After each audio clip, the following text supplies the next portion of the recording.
When you've been in business for multiple generations, learning new skills, like the world of e-commerce and Amazon, can be tough. What do you do first? Who do you hire? Will you cheapen your brand or hurt your relationships if you start selling in a new way? Our guest today talks about those questions and more, including some great ways to make sure that Amazon doesn't just build sales, but it builds entrepreneurial skills in your team as well. Plus, Henry will share his ideas about how building a brand on Amazon is a lot like building an audience for this podcast. All this and more coming up on this episode of Building Unbreakable Brands. Welcome to Building Unbreakable Brands, the podcast where we talk to business leaders with a generational mindset. I'm Megan Lynch. I'm an advisor to family businesses and founder of 6Point, a brand strategy agency that helps generational brands honor their past while evolving for the future.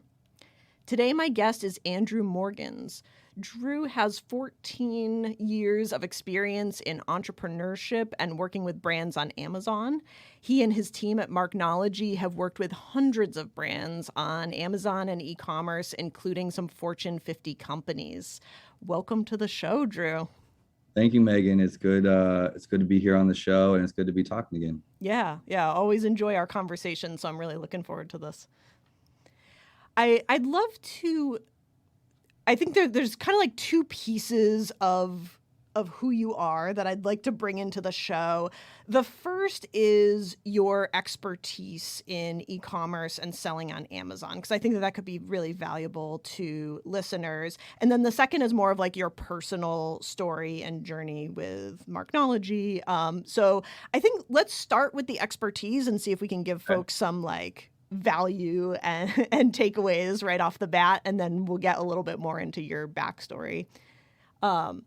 So I know that there's millions of e-commerce podcasts and YouTube videos and stuff with a lot of tips and tricks, but our audience is generational brands, like brands that have been around for, in some cases, 50, 100 or more years. And so well before e-commerce was a thing.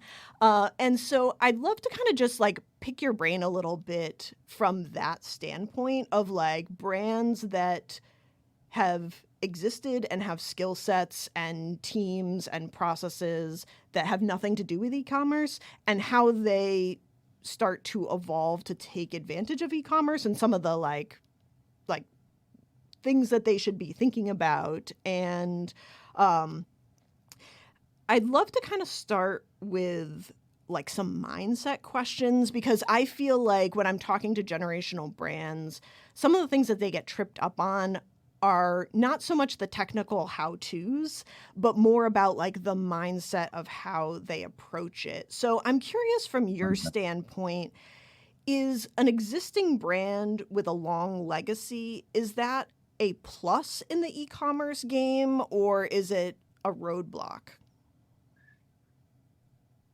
But without just answering yes or no, I think that it's a good thing. But it's a good thing with expectations of there's an unlearning that has to happen in just the way you've done things before. In order to, you don't have to change all of those things, but you have to change an unlearning in an area in regards to e-commerce. Like, so you've done things your way, you've done things a long time. There's a reason you're still around, because things have been great. You've been working them, but there's a difference in a brand made for e-commerce and a legacy brand trying to make that leap into e-commerce. And so there's just a lot more patience required. I think a mindset of like, I don't know what I don't know, and I'm open to like learning what that looks like. I love working with, let's say in this case, a legacy brand over, I think of it as an advantage because they know their products, they know their customers, they know their brand story, they know what they do well. They know, they've got manufacturing down. They've worked out all of these different things through the years that now will not be a problem, if that makes sense. Like these are things that we build off of. And in the other side, sure, maybe it's more e-commerce forward. This other brand is more e-commerce forward, and they've been thinking e-commerce since they were created 5 years ago, and they're trying to come into Amazon. There's still a lot of that stuff they're working out or fixing, or so It's one thing I've always said with when it comes to Amazon is, how you want to be a seller or how you want to approach e-commerce. You get to pick the problems that you want.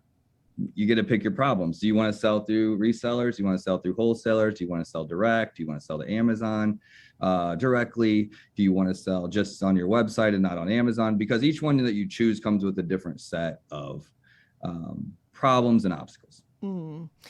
And so are there more obvious paths out of those problems or options that you think like suit a legacy brand or a brand with kind of like a strong operational foundation, but maybe not kind of like the e-commerce chops? Well, in regards to Amazon, okay, so e-commerce is more broad for anyone Sure. listening. That could include like Walmart and Target and Chewy.com and Wayfair and Home Depot.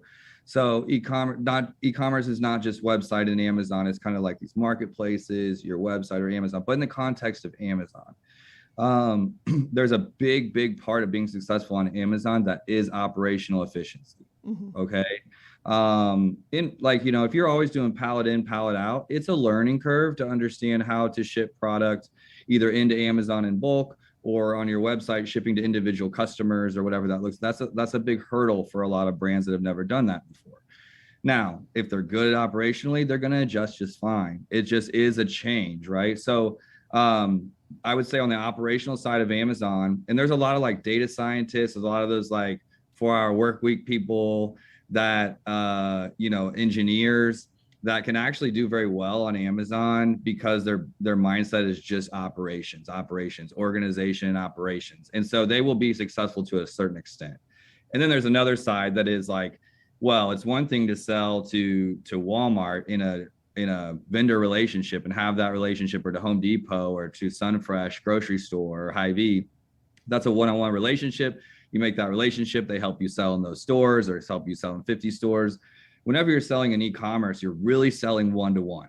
And for a lot of legacy owners or founders that have never done that before, one is like talking to another colleague that's like on my level, owner to owner or vendor to, manager to manager.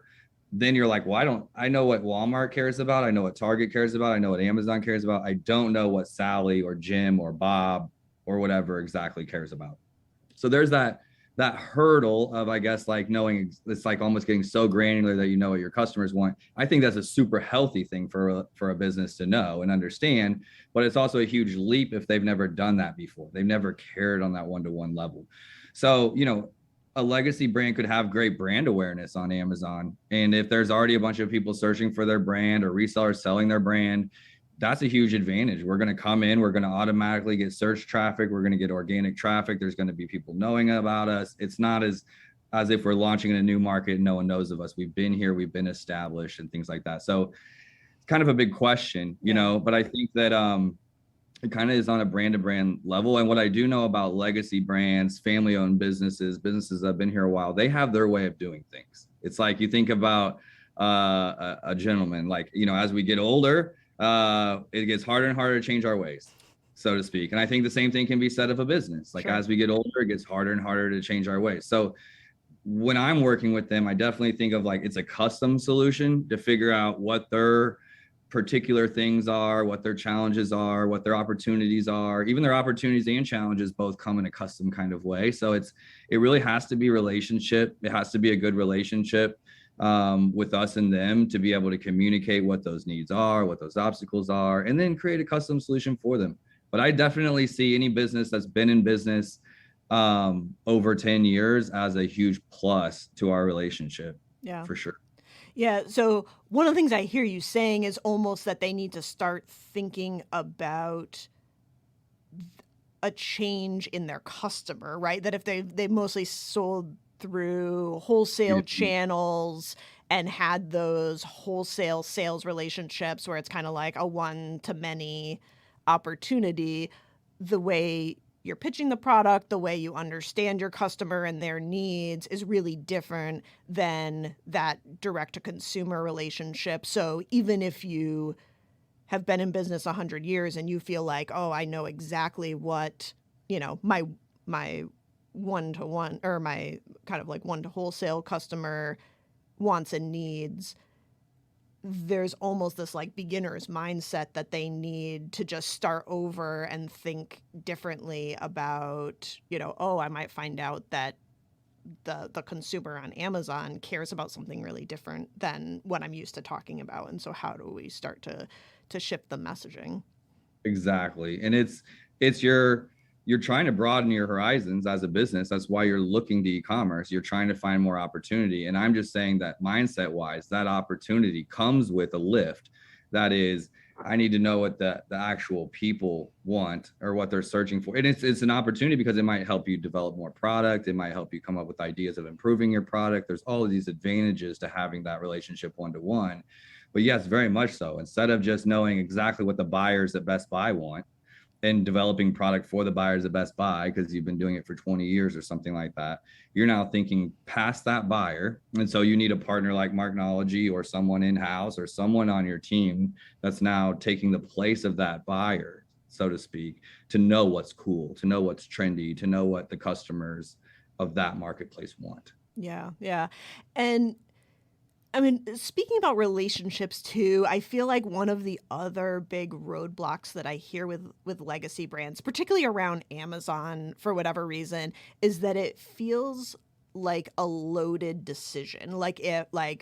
Oh, if we start selling on Amazon, it's going to somehow damage those wholesale relationships or damage the perception of the brand or have ripple effects that maybe they don't really understand. Like I find that there's not a lot of data around the fear. It's just this like fear of like, oh, if we go onto Amazon, it's going to have negative consequences for us in some way, and usually around relationship. Is that something that you've either seen actually come true or that you've encountered brands being worried about? Yes, yes, yes, yes. One, it is a fear, mainly because this space is new. Like I've been doing it going on 15 years. I've been in the Amazon space, so I've seen a lot, but it's changed drastically from when I started to where it is now.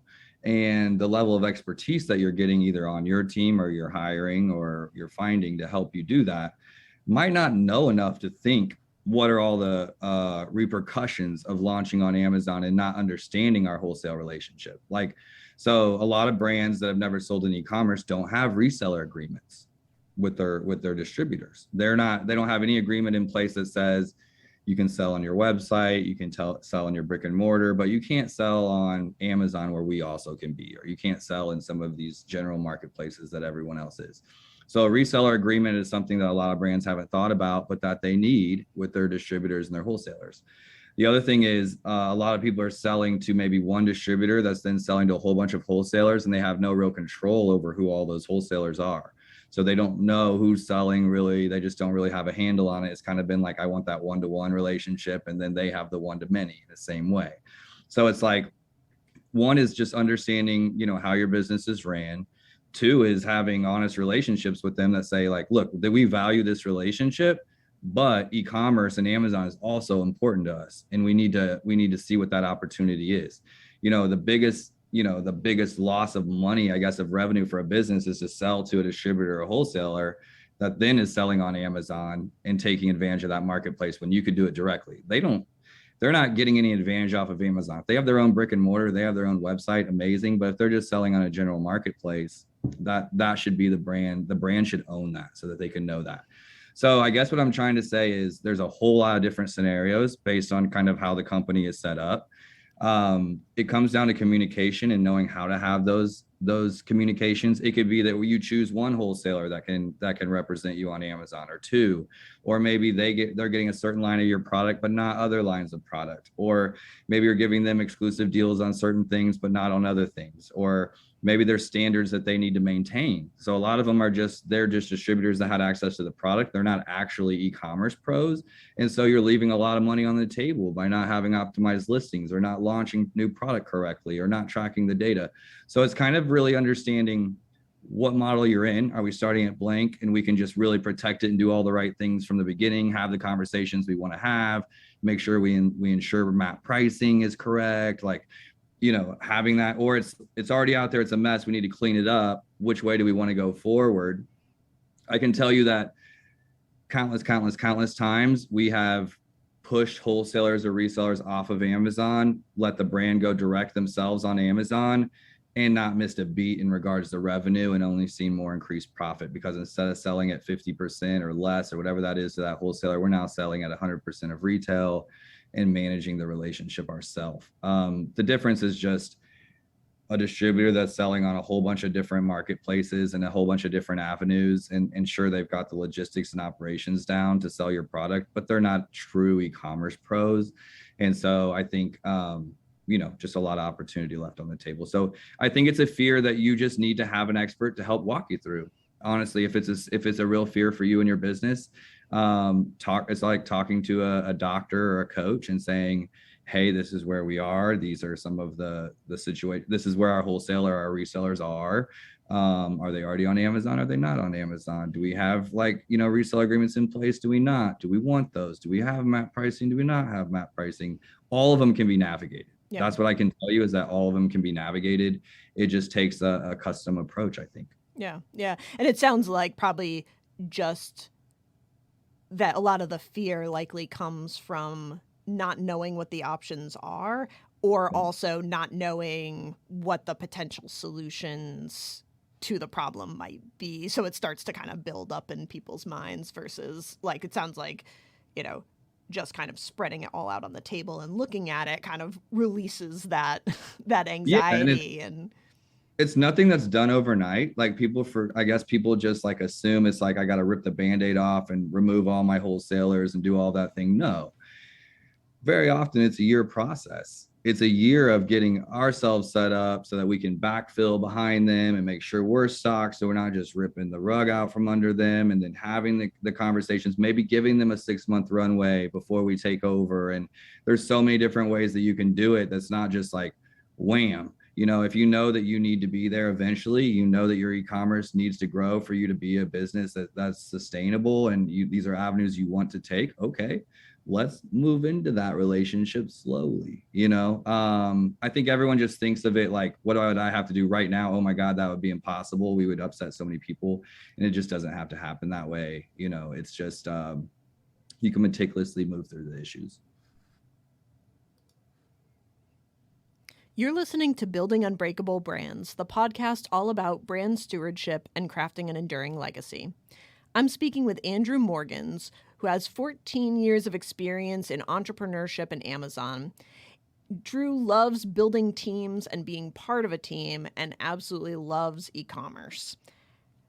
So, Drew, I'd love to just talk a little bit about, we talked a bit about mindset, but to talk a little bit about technical skills and this idea of building a team. So let's say, the company historically has expertise in a variety of different areas, but it doesn't include Amazon. It doesn't include e-commerce. How do you start going about building a team, building that expertise in-house or with a partner? Yeah. So Marknology, humble plug here, but really just to explain why I built the business. Sure. Is like, I've really built Marknology to bolt alongside another team's team. So we're like we're not just marketing because we help with operations and everything, right? So we're a fractional team that helps with these things, because I found that so many companies are lacking all of those pieces. Maybe they have one piece, maybe they have two pieces, but they don't have all of them. They don't have a writer and an advertising or a media buyer and a designer for the marketplaces, or someone that can move through all the admin and the customer service. So Marknology is essentially built not to run everything hands off for someone. It's to bolt alongside another team. Like, we work in partnership like that. That's why I say I like building teams. I like being part of a team. And that's kind of how we built our business. If you're going to build an e-commerce department in-house, let's say, one way would be to hire for that. Probably doesn't have all the experience, bolt an agency, talk to that agency, tell them that you're trying to build an in-house team, let them educate that team, and then let them take over. But let's say you're just going to do it all yourself, hire for it, not partner with an agency or a consultant. Think about what you do have and what you're good at. Okay. So if you have an operations person, great. If you are the solo entrepreneur wearing everything, okay, great. But know what kind of what you have to bring to the table, and then say, what are all the things that I need to solve for to be good at this thing that I'm doing? Maybe that's reading YouTube, by listening to YouTubes or reading a book or something, but figure out what those pieces are that you either have or you don't have. Maybe that's a design team for graphics. Maybe that's someone that can write some SEO and product descriptions. Maybe that's someone that can understand and learn how to send product into FBA and get them back. Maybe it's someone that's good at advertising on Google in your team that can try to take on the advertising in Amazon. Regardless, not understanding what someone has as far as on their team is important. So like kind of, it's almost like, let me see what I have on my team, see what kind of the hierarchy I have, and see what could fit there. A lot of times it's like one person that's done their social media or their digital marketing, and they're having to do everything and they're wearing all of the hats. That's the realistic situation. Even the biggest companies, I think in America, some of them have 4 or 5 people on their e-commerce team. And so it's almost just like everyone's overwhelmed. Everyone's having to learn everything. And, I realized that quickly, wow, e-commerce doesn't stop. It just continues to evolve. And so you have to have almost like a learning team as well. If you have someone that had skills 5 years ago and they haven't leveled up those skills today, they're outdated. No. So it's really, I guess, just a true assessment, an honest assessment of you and your team and where you're at, then finding or identifying what those areas are that you think you'll need. Okay. And then saying what kind of time is that? Okay. Do we have the resources or not? And then trying to solve for those things. I know that's kind of a vague answer, but there really isn't one person I think that you can hire that can fill the whole team. So it's really, you need to identify those pieces, kind of see what we can do ourselves, and then say, where do we need help? Yeah. One of the things I love to do both with my own company and with clients is to do like a gap analysis of exactly that, of like really paint the picture of where we want to be or what success looks like, and then really paint a picture of where are we now. And then it almost starts to answer the question for you, right? Of like, oh, right, we want to be here. We're here. What are the building blocks that we need? And I know for you, one of the things that you are like a strong believer in is that kind of like a more like slow and steady approach of like, what's the next right step, and not to assume that you're going to close that gap really quickly. I'm curious, like, as you start to look at like teams or gaps or what those next opportunities are, how do you help figure out like what is that next right step, whether it's like a brand coming on to Amazon for the first time or looking at how Marknology can help a team kind of like take that next level? How do you go about figuring out like what is the next thing to do? Some of it is just through onboarding and really communicating with them about where their pain points are and where they've struggled. Have they tried to launch and just can't find the resources? Have they tried to launch and just don't have the expertise? That's a completely different thing, resources versus expertise. Sometimes it's they have an entire creative team that's amazing. They just already have a crazy schedule and there isn't any time for Amazon, or they've already got a great media team, but they're not willing or have the bandwidth to come over here. So it's like a lot of times we find ourselves where I'm asking them questions to say, maybe you know what to do, but you just can't get it done, so to speak. And so it really comes down to those first few questions with them. If they haven't launched at all, it's a lot easier because they haven't come across any problems yet. And so I'm like, essentially, who's on your team? Who's going to have the bandwidth to meet with us, talk with us, give us assets, give us feedback on what we're doing, give us cost of goods. Okay, we have that resource. Now let me be your guide, your project manager, and tell you what to focus on, like a coach. That's different than coming into an operation that's already going and trying to say, hey, what are the gaps that we need to fill first? Because they might have a major issue happening with like a top selling ASIN or a top selling product that's down, or a new product that needs to come to market really quickly. And I see, I need to know that through communication with them. And then the normal things that we would do take a backseat to that emergency when we're coming on board. So it really comes down to just one, I can look through the account and get 70% of probably what I need as far as like what we should focus on. The rest of it comes from just having great communication with them, conversations of having done this 15 years and kind of knowing what to ask. And where are you guys struggling? What do you feel good about? Sometimes you'll see an account that grew by $1 million year over year, and I talk to them and they're disappointed. Whereas if I hadn't talked to them, I'm like, wow, okay, $1 million, 100% growth. Wow, it's incredible. And they're like, yeah, but my boss, me and my boss, we set projections and we were supposed to be at 5 million. Okay, well now they have a sales problem when really if I hadn't talked to them, it just looked like they crushed it. Right. So right. It really just comes down to really understanding the team or the person on the other side of the call, their goals, saying, okay, if this is the goal, if it's profitability, okay, let's do these things. If it's top line sales, let's do these things. If it's simply getting our first sale, let's do these things. So kind of a strategy based off of goals, and then identifying those goals through communication. Yeah. I do find that one of the things that people often skip over is that goal setting piece. That like they'll jump onto a platform like Amazon with very vague expectations or not a real clear picture of what success looks like.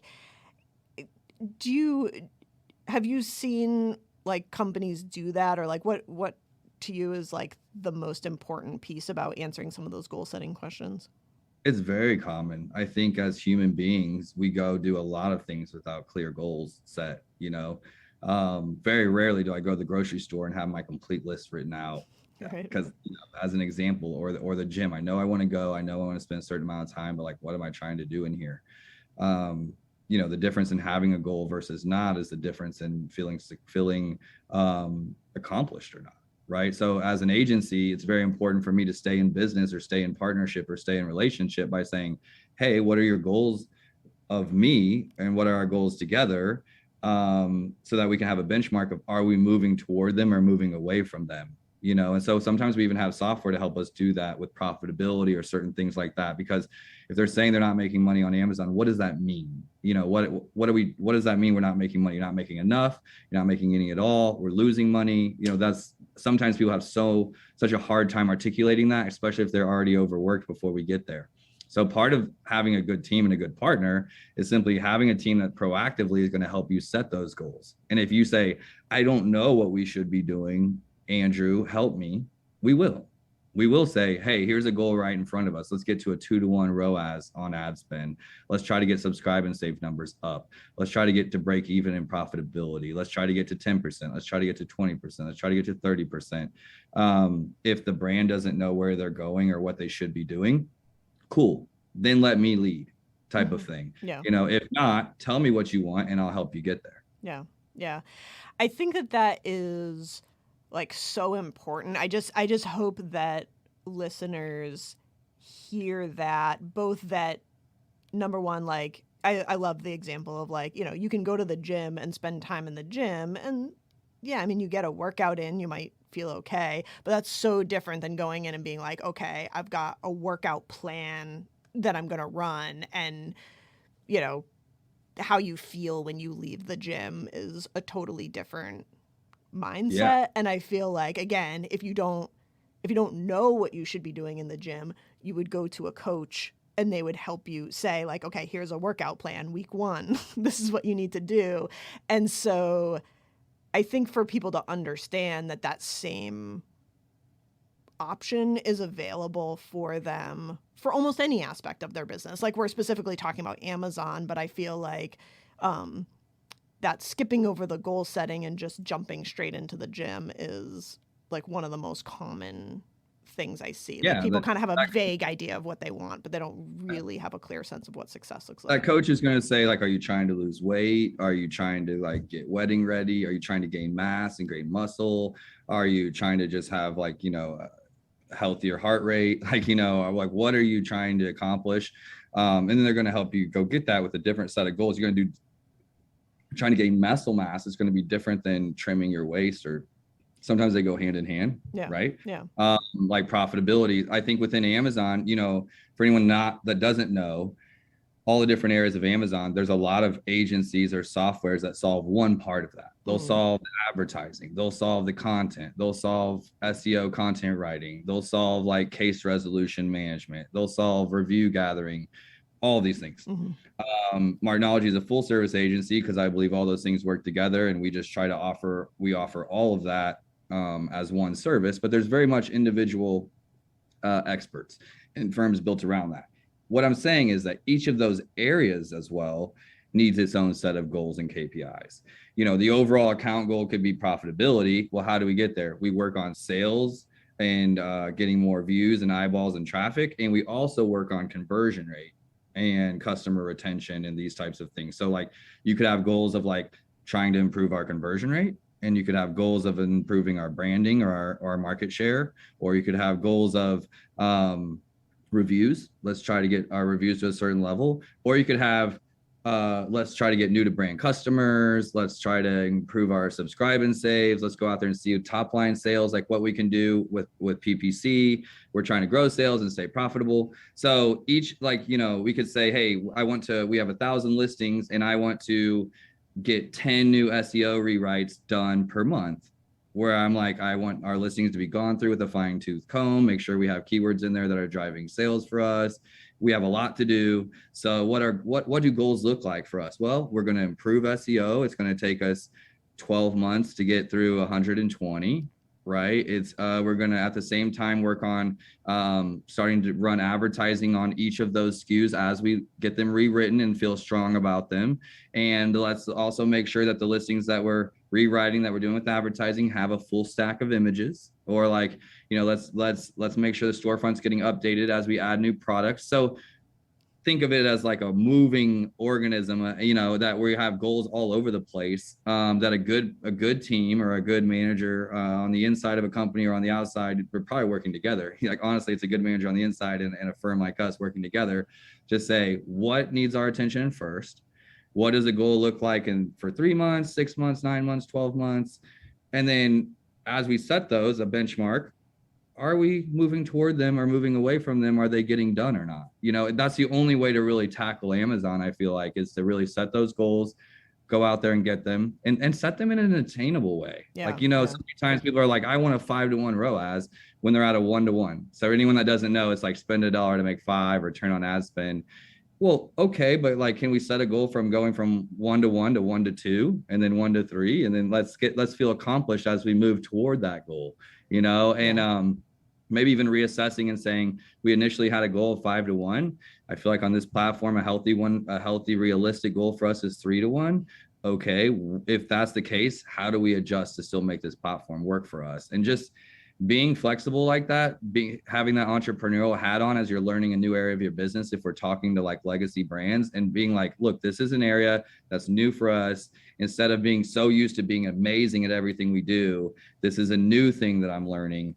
My mindset around it is like, I can do hard things, I can do new things, I can still learn new things. I think, like you said, that mindset thing of starting with it is, these are all new goals for me. These are all new challenges for me. I want to get some taste of success early. Yeah. I do feel like for companies that have this generational piece, oftentimes they are the most entrepreneurial in like G1, like the first generation, right? Because that's the founder, that's when everything's brand new. And then by the time you get to the second, third generation and beyond, you can sometimes lose that muscle. So it almost sounds like, if you thought about, entering a new channel like Amazon, entering the world of e-commerce becomes an opportunity to bring back that entrepreneurial muscle that maybe might have atrophied a little bit within the company, and really start to build new skills around it that, yes, serve you well, to build sales on Amazon, but then also could apply to other areas of the company, just make you more entrepreneurial overall. Is that something that you've ever seen happen? 100%. Like, I'm glad you brought that up.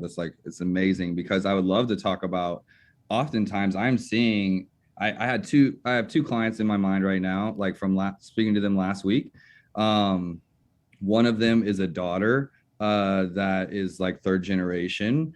Her dad's business closed in 2020 as a restaurant, a series of restaurants closed them as a legacy project, like taking it forward. You know, they made a good amount of money on the sale, the exit, but she's taking their sauces and turning it into an e-commerce brand and like carrying that forward. Okay. Oh, So a wow. lot of Yeah. times I'm seeing third or fourth generation, honestly, like kind of getting the entrepreneurial bug again, Yeah. which is just as common. And just to harp on that, Trenton is another guy, a close friend, taking his father's business that was medical, like medical devices, like a wrist brace or an ankle brace or a back brace, things like that you would get at the doctor's office. And they used to sell doctor's office to doctor's office. So different packaging. It's all about relationships with the private offices, more that relationship like we talked about, completely different than selling to the person buying on Amazon that's fitting it themselves and, you know, those kinds of things. He's wanting to push the business into e-commerce. It hasn't been easy because we have all of these things to fix, like the images and the size charts and returns. But we've gotten profitable in the last 5 months, which is a huge success story. We got top line sales, 30, 40, 50,000 a month on Amazon. And then we were like, then let's get profitable after we figure out kind of how to sell. Yeah. And so we're going through that and we just got profitable. But those are both third generation family owned businesses where the new regime, so to speak, the new leadership is like, I want to take us into a new area to try to bring life into the business. What I'll say to that, so that happens frequently with us, is sure they can lose it. Maybe they don't know how because they haven't done it, but I do feel like the bug is in there, like the entrepreneur bug. But I think when I talk mindset, sometimes it's not even getting the person listening to this that's excited about e-commerce in the right mindset. It's that you have to be the advocate to the old leadership. Yeah.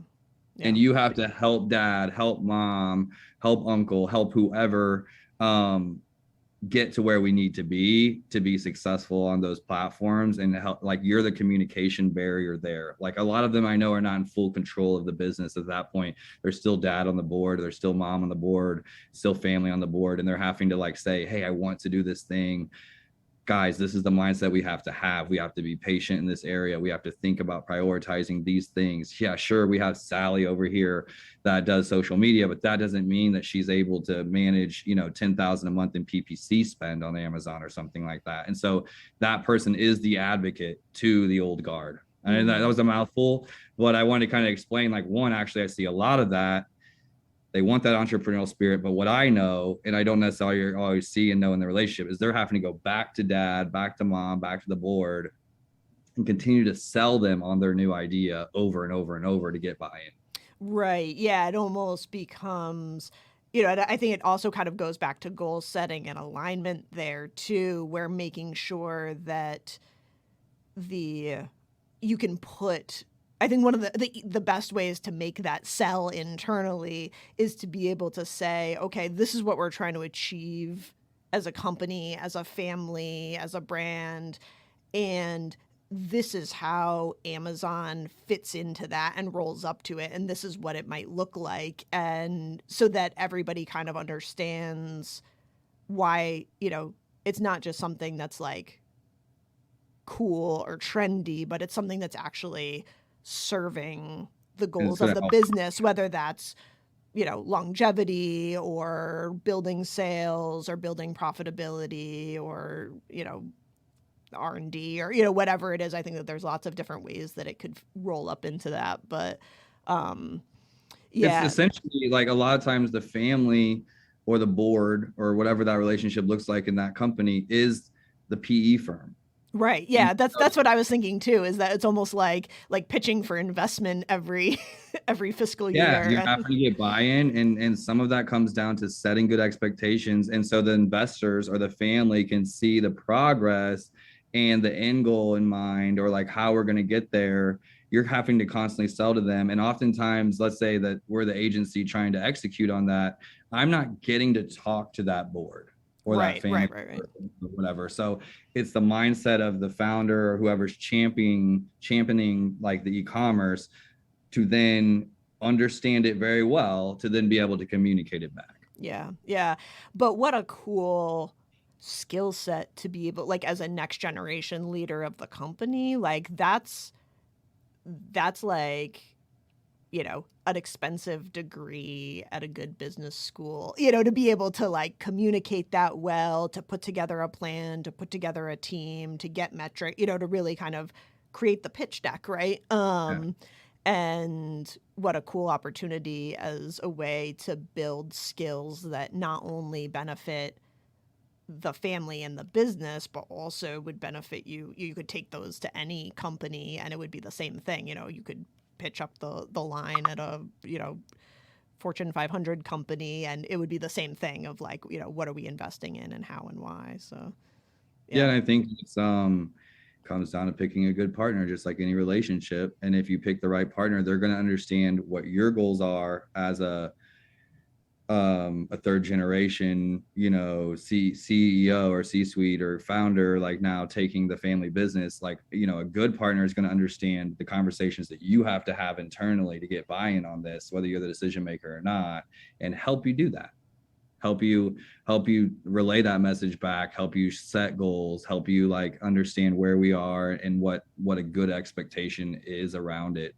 To me, like, we're talking about partnership and relationship, and like, to me, that's what it is. And if it's a good one, they're helping you communicate. My job is not just to sell a bunch of stuff on Amazon, it's to help us get runway to get to that point where we're selling a lot of stuff on Amazon. You're listening to Building Unbreakable Brands, the podcast all about brand stewardship and crafting an enduring legacy. I'm here with Andrew Morgans, whose company, Marknology, is also a family business. So, Drew, I want to just kind of switch gears a bit. We've been talking a lot about Amazon and your expertise there and how companies can make that leap. But I'd like to just talk a little bit about Marknology and your journey as an entrepreneur. Who else, what other family members are in business with you at Marknology? Well, when I started doing Amazon services, if you want to call that Amazon consulting, no one understood what it was. No one was going to school for it. There weren't courses online. There weren't YouTubes. There weren't blogs on it. There was me. There weren't VAs overseas, at least not that I had access to, getting trained or anything like that. So for the longest time, I was a little too early. I was doing this on my own. And I started just getting really busy and overwhelmed with the amount of work I was getting. And so my sister was in engineering school, my older sister, and we grew up in Africa together. She was 18 when she came back. I was 16. So we're a close family, but she was going to getting her master's in Florida at USF. I was in Kansas City. And I just was like, sis, like, I need help. It was a lot of Excel spreadsheets, CSVs. And I was like, Vern, I need help. So while she was going to school, she started helping me remotely from Florida, like crank through a lot of these projects. And so she was kind of my first employee or first partner, whatever you want to call it. And then, if we've been doing this, I think she moved year 4, year 5 of the business. She like finished engineering school and honestly gave up that career to come help me build Marknology. So Veronica was number 1 employee and sister to join. Shortly after that, my younger sister, an absolute genius. We were lucky to get her. She was in school for equestrian science and really working with a lot of like champion horses in Ocala, Florida, and really pursuing. We grew up kind of like Tarzan kids, so it just makes sense if you think about it like that. She was working with horses and she's absolutely amazing with animals. But she came and joined and really switched up what she was doing in life to kind of join what me and sis were doing. We were just like growing this thing. I'm like, I think I'm onto something, guys. Like I'm winning with some brands. Like this just seems like it's hot. Like I need help. So there's the first 2 were my sisters. But since then I've got a cousin that's joined us now for the last 5 years. And I've retired my mother. And my dad actually is all like a weird story in some ways, but my parents grew up overseas and they were teachers. They were English teachers in French Africa. And so I had my dad help me with our SEO team, our writing team, our content team, and really help me create some processes in there for training and for educating. So everyone's had has touched it a little bit. But right now I would say I've got 2 sisters and a cousin, and my mom is like helps us with a lot of things, if I can put it that way. She's not officially an employee, but more so like she's not going anywhere. So she's here all the time and helps us. She's absolutely a saint. So I guess that makes 5. Yeah. Yeah. How has it been working with siblings in the business? I know that can be tough. There's been challenges later, at the same time, oh my God, this, entrepreneurship is so hard. And I would not rather have anyone else in my corner but them. They're willing the lows, the highs. It's not just like they're abandoning ship or taking a paycheck somewhere else. They could be paid very, very, very well. Both of my sisters, the older and younger one combined, we have like 60,000 hours on Amazon. And I'm telling you, you can take that to a company and get paid pretty well with that experience. So they've stood by me. It's been an amazing experience. And honestly, our family was kind of like in all the four corners of the world, so to speak, for a while, post Africa years and things like that, going to college, moving away. And this brought us back together. And honestly, like I absolutely love it. I get to work with, they're my best friends as well. So I get to work with my best friends, building something that's changed our family's legacy, changed our family's like path, like in ways that I can't even share on this podcast, probably without getting a little like emotional about it. Just in a big, big way. And sure, there's challenges around maybe letting someone go that someone on the team doesn't want to let go, or like someone needing to level up that's not leveling up, or someone taking a break when they need to push, or just family things, but always done with love. And I think that kind candor kind of concept, and it's something we've all learned. I think one thing it's really done for us is we respect each other in a way that like we couldn't have done if we hadn't built this together. Like we would have loved each other and respect what each other did, but like I wouldn't have known about engineering. I wouldn't have known about equestrian science in the same way or whatever, but I get to see them be great every day. And there's a respect level that I think we have that a lot of other families might not have. So I don't know if I can leave it at that, but yeah. It's just, I love it for the ups and the downs. Yeah. Yeah.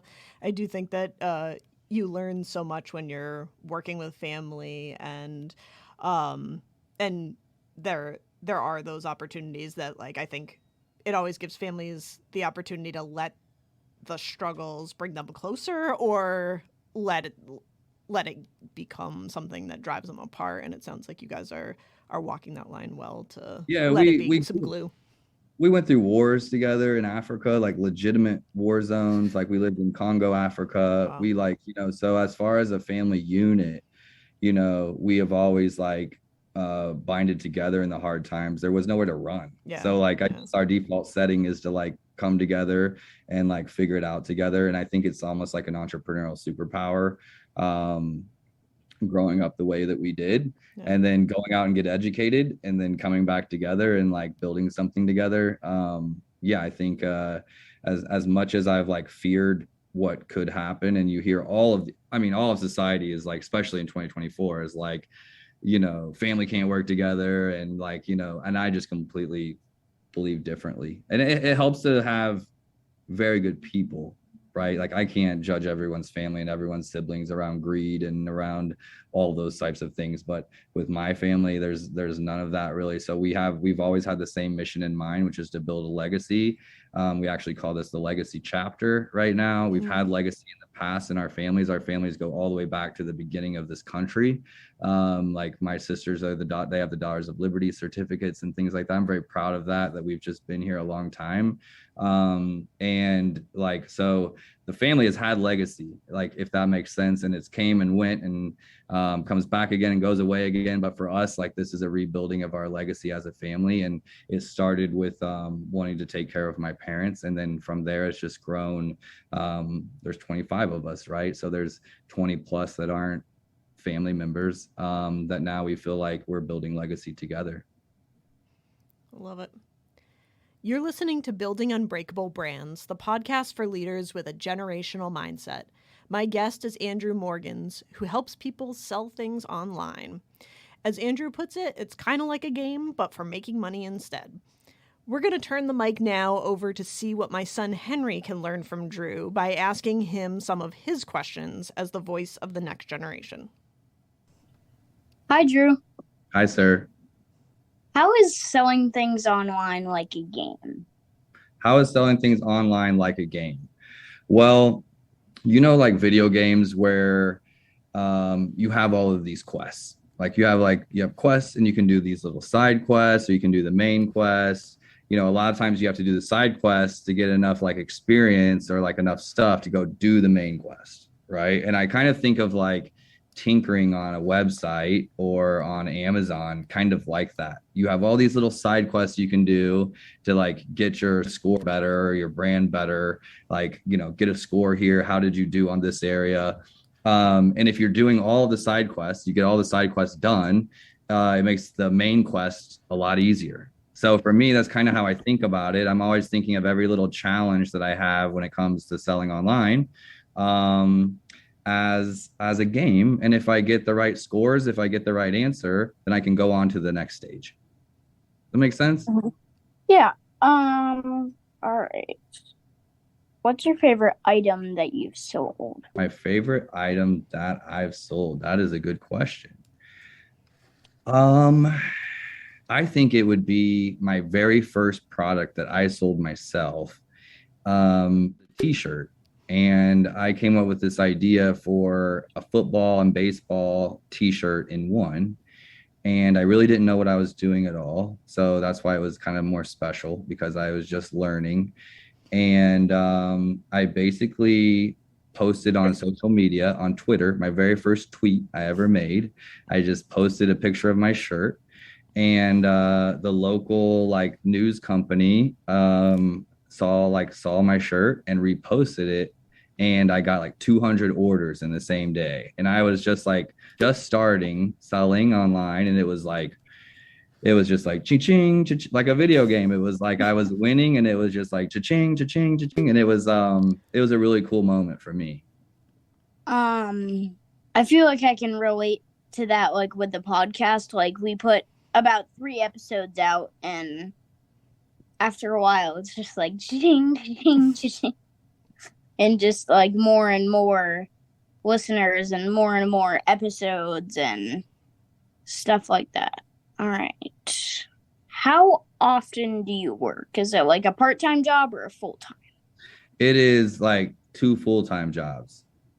Honestly, I work a lot, because even when I'm done, there's things I wish I could have done that maybe are not saying you have to have this done today, but I just want to build the best business that I can be, or the best business that I can have. And a lot of times what I do as a business is I help other people's businesses. So it's like a business that I have to help mine and help others. And so a lot of times I'm spending a lot of my time helping others. And so in my free time, I choose to work on my business. A lot of times, you want to call that free time. But I try to just find fun ways of, like, since I'm working all the time, I don't have a Henry myself. I don't have any kids, and I'm not married. So I have a dog and I have family that works in my business. So it's all connected for me. It's a family business. And so I find ways of, like, maybe I'm working outside instead of inside, or maybe I'm taking a small break to go eat lunch with mom or something like that and coming back to it. But I work a lot, but it's what do they say? If you enjoy what you do, you never work a day in your life, or something like that. I don't know if that's true, but I will say that time flies when I'm working, and it feels like it just goes boom. It's like playtime's over. So yeah, I work a lot, buddy. I work a lot, but I wouldn't have it any other way. Mm-hmm. All right. That's all the questions done. I'm probably going to hand it over to Megan, but yeah. Oh. Do you get in trouble if you call her Megan instead of mom? No. You guys I talk call about her mom, I call her Meg, I call her Megan. So, yeah. So that's Henry. Thank you. Thanks so much for answering his questions and for spending some time with me here on Building Unbreakable Brands. It was as always, Drew, just really fun to chat with you and to hear a little bit more both about your expertise and your advice for generational businesses, and just learn a little bit more about you and your family team, both your nuclear family and your extended Marknology family. So thanks so much for spending time with us. Thank you. And thank you to you and to Henry.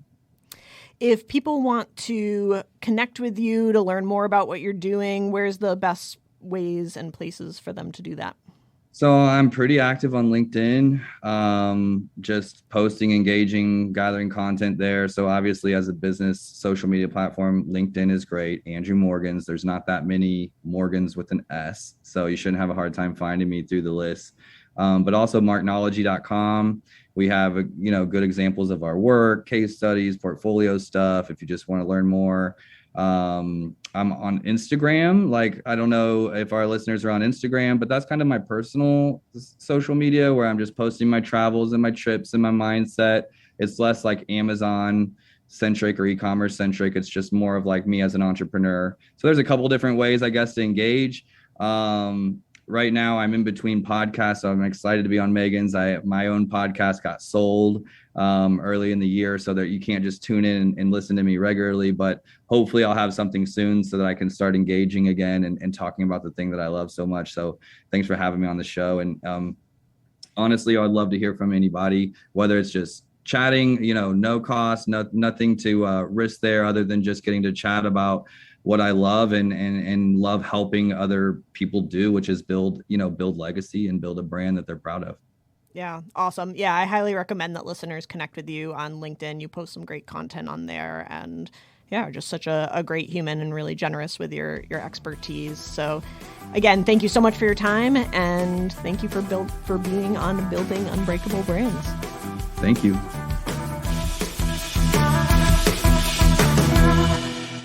That was some great stuff from Drew.